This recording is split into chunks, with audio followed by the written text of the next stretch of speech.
I just got back from picking up this Armstrong luxury vinyl tile. It's supposed to look just like the tile that we have installed in our main floor of our home, but a little bit smaller size, 12 by 12 instead of 16 by 16. Here's the back side. Looks to be a good match. I laid out the tile to mock up the installation of this roughly 4.5 by 5 foot flooring. It's going to work pretty good. I don't think I'll need to draw a line. I'll just keep it along the straight edge on the left side. And on the right side, that's where I'll put the pieces I'll need to cut to smaller sizes. They will fit under the vanity and under the toilet, so it won't be noticed. I'll notch out the tiles at the entrance so that the door molding will fit right in place, and it will move them closer to the wall. That way I'll be able to possibly use the entire length of each 12-inch tile to fit perfectly on the floor.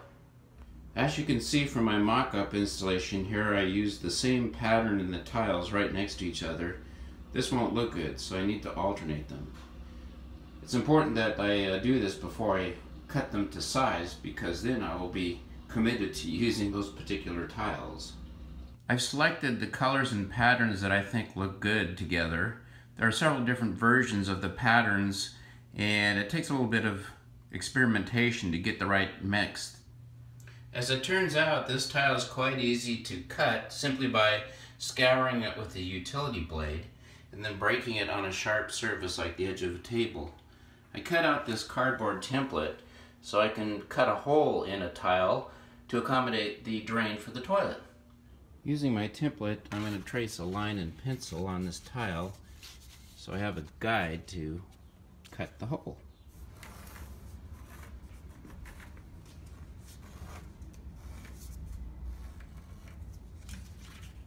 Drill a starting hole.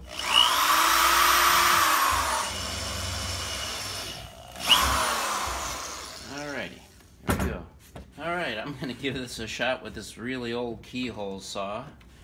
Again, it's hidden under the toilet, so it doesn't matter how pretty it is. And it's working.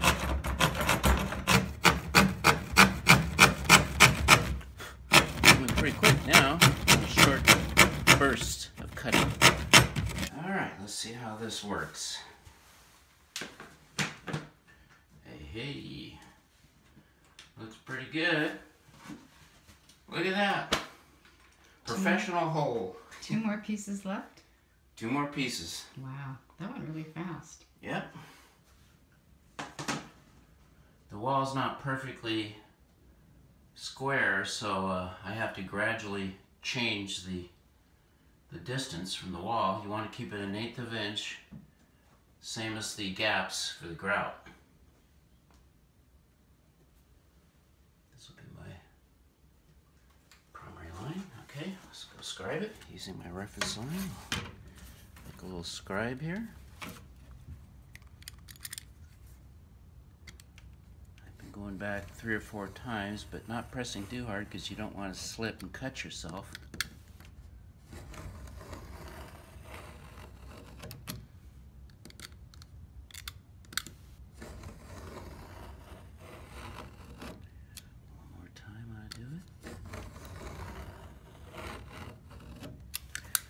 Okay, I'll break it off.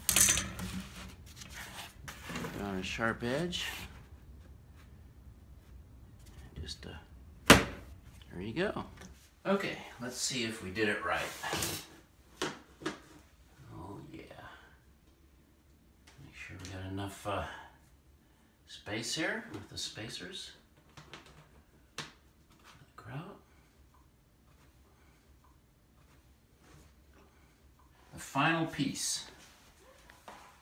I used the previous piece as a template because they were almost identical in size. Look at that.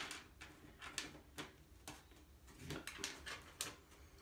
And use this upside down for the end.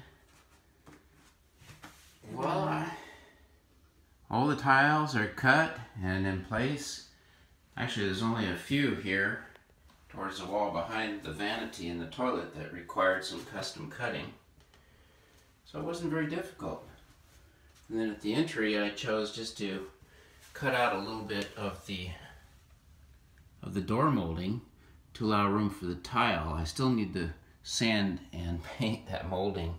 This will leave a little bit more of a threshold than I was hoping, but at least I didn't have to cut the tile. What do you think? Good work. Next, the fun part, the glue.